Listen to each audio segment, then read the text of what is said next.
Good morning everybody and welcome to Friday's Literacy. You've had a great week of learning this week, lots of writing, all building up to drafting your own story based on the Great Kapok tree. So that's what we're going to be starting to do today, and then we'll finish it next week when you are back in school. Make sure what you start writing today you bring back to school with you next week. Okay, you're going to need it in class. First of all, to get our brains warmed up, I'd like you to take your story map that you did yesterday, and with an adult or somebody at home, just talk through your story. If there's nobody there to work with you, just talk through it to yourself, making sure you're really clear what you are going to include in your first paragraph in particular today, but also that you know where your story is heading and what the final ending is going to be. Pause the video and do that now.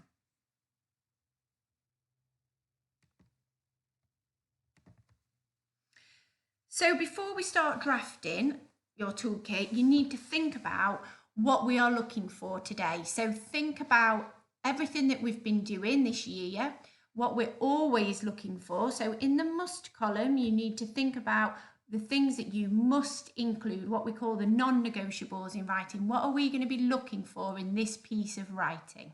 Okay, the things that you should include are what would make your writing more effective, and the things that you could include are some of those excellent language features that we've been looking at over the last few weeks. So I'd like you to pause the video now and spend 5 to 10 minutes thinking about some of the things that we're going to be looking for from a really excellent piece of writing. Pause the video now.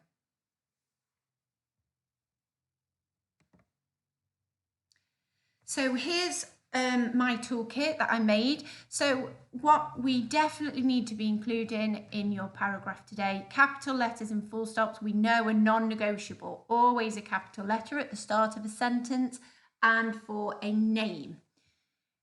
I would also expect to see some adjectives and expanded noun phrases. We've had lots of practice at using adjectives and expanded noun phrases, and I'd really like to see some in your paragraph today. So if you're describing the trees, it might be the tall, towering tree. Make sure that you are using an expanded noun phrase.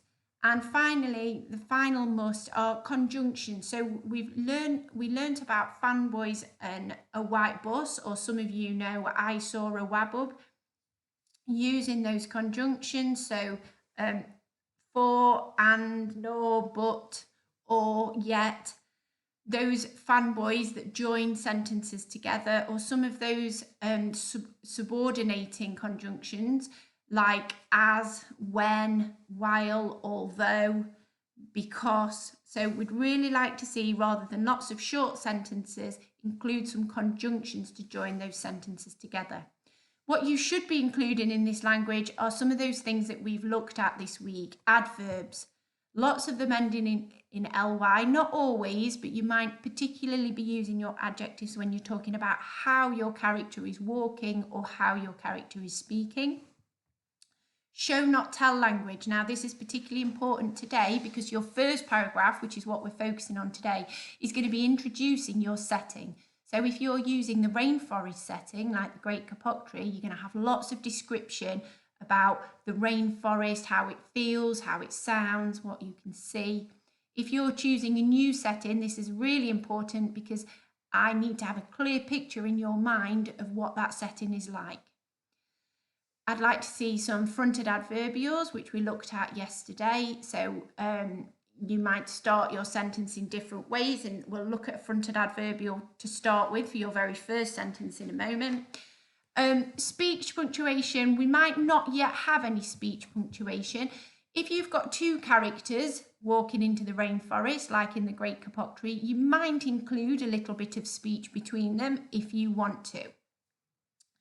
And finally, what you could include similes, personification and metaphor. They're going to be really effective if you are describing your setting, and also synonyms for said. And again, you're only really going to need this if you are creating a conversation between your characters in the first paragraph. You might choose to include speech just after you've introduced your animals rather than in the first paragraph.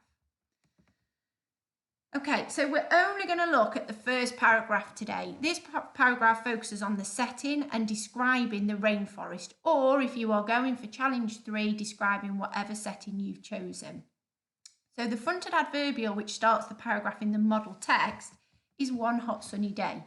I'd like you to think about a different fronted adverbial that you could use for your description. It might be one humid day, it might be one rainy day, it could be any fronted adverbial. So I'm going to start mine with early one morning because I want to set the scene that this action is taking place in the morning. I'm basing my story on the Great Kapok tree, so I'm still in the rainforest. Some of you will be in a different setting altogether, but for me, I'm still in the rainforest. So I'm going to have 2 men walked into the rainforest. And I'm going to do what I always do, which is read back my sentence. Early one morning, 2 men walked into the rainforest. I'm going to add an adverb in there. And these men are pretty confident. They've got a job to do. They're walking confidently into the rainforest. So early one morning, 2 men walked confidently into the rainforest. And now I'm going to describe that setting so it's really clear for the reader. This is where I need my show, not tell language. So I'm going to start with the fronted adverbial explaining where the action is happening.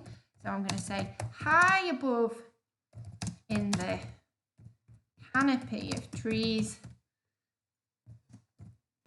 birds were screeching. So my fronted adverbial there shows that the birds aren't in the ground. It shows me where on the ground. It shows me where they are. They're high above in the canopy of trees. And straight away, my reader hopefully can picture the sound that's in that rainforest. Okay, so I'm trying to use my show, not tell language. High above in the canopy of trees, birds were screeching. The men had to shout to be heard over the noise. So not only were the parrots screeching, but over the noise of the chattering monkeys. So I'm trying to use my show, not tell language to show that it's a noisy rainforest scene. Okay, I'm trying to think. So I've talked a little bit about the noise. I'm going to talk about what I can see. So the burning sun is not going to be blazing down because I've already said that there's a canopy of trees. So actually it's going to be quite dark, but in my mind I can picture the burning sun and it's poking through. So the burning sun poked through the dense forest because it was thick forest, so the sun's just peeking through. The burning sun poked through the dense forest and the lush, here's my expanded noun phrase, the lush green leaves sparkled in the light. Because that light that's just poking through, when it hits the lush green leaves, it's making them sparkle. The burning sun poked through the dense forest and the lush green leaves sparkled in the light. One man pointed at a tree, and I'm using my model text. So all the time that you're writing, you need to have in front of you your rainforest description from last week and the words you were looking at to describe the rainforest. You need your model text in front of you. All these things are tools to help you to start to write this story. Okay? One man pointed at a tree, then left. Now, this time I'm going to say the younger man rather than the second man. So rather than the smaller man. So the younger man began to chop with his axe, but soon he grew tired.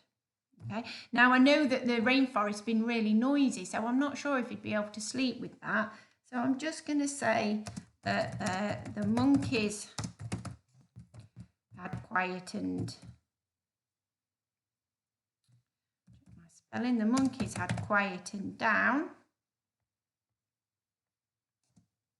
So he lay down next to the tree and to sleep. Doesn't sound very exciting. The monkeys had quietened down, so he lay down next to the tree and dozed in the peaceful surroundings. Okay, I'm quite happy with that. I've not included any speech with my first paragraph, but that's okay because I know I'm going to be using lots of speech in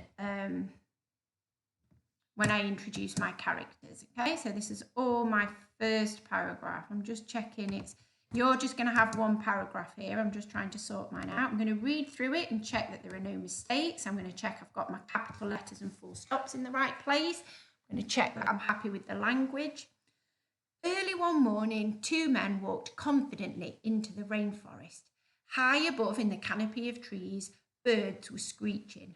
The men had to shout to be heard over the noise of the chattering monkeys. The burning sun poked through the dense forest, and the lush green leaves sparkled in the light. I just thought that there would be a great opportunity to include a simile. So I'm going to say, the lush green leaves sparkled like jewels in the light, because I want to give the idea that that's really shiny, lush, bright green leaves, like a bright emerald. Green leaves sparkled like jewels in the light. One man pointed at a tree, then left. The younger, and I can see I've made a mistake there, which is why I'm reading through. The younger man began to chop with his axe, but soon he grew tired. The monkeys had quietened down, so he lay down next to the tree and dozed in the peaceful surroundings. Because I've got quietened down and then lay down, I feel like I've got the word down too much. I'm just going to change this. So the monkeys had grown silent. The monkeys had grown silent, so he lay down next to the tree and dozed in the peaceful surroundings. Okay, now I've finished my first paragraph. I'm going to just look back at my toolkit here. I've put it on the final page again, just to check what I need to be including. Remember the speech, this is for our toolkit for our whole story, so we might not be including speech in this first paragraph, but I can see that I've used some fronted adverbials, early one morning, high above in the canopy of trees. I've got that simile in there, sparkled like jewels in the light. I've used some really powerful adjectives. I've used powerful verbs like screeching. I've included an adverb, confidently. So I'm pretty happy with that. So you need to finish this video, and then you can go away and spend time writing your first paragraph. When you finish, take some time to go through, check that you're happy with it, check that you've included some of those things from our toolkit, and then post it onto Dojo. And just a reminder, you need to make sure you bring that paragraph and your plan and work that you've been doing on the Great Kapok Tree. It all needs to come into school next week so that we can finish drafting this story. Hopefully you've been using your home learning book so it's all together. I'm really looking forward to getting stuck into writing these next week and seeing the finished stories. I can't wait. So good luck writing your first paragraph today. Post it on Dojo, and then make sure you have a lovely relaxing weekend, and me and the rest of the Year 3-4 teachers are all looking forward to seeing you back on Monday. Bye.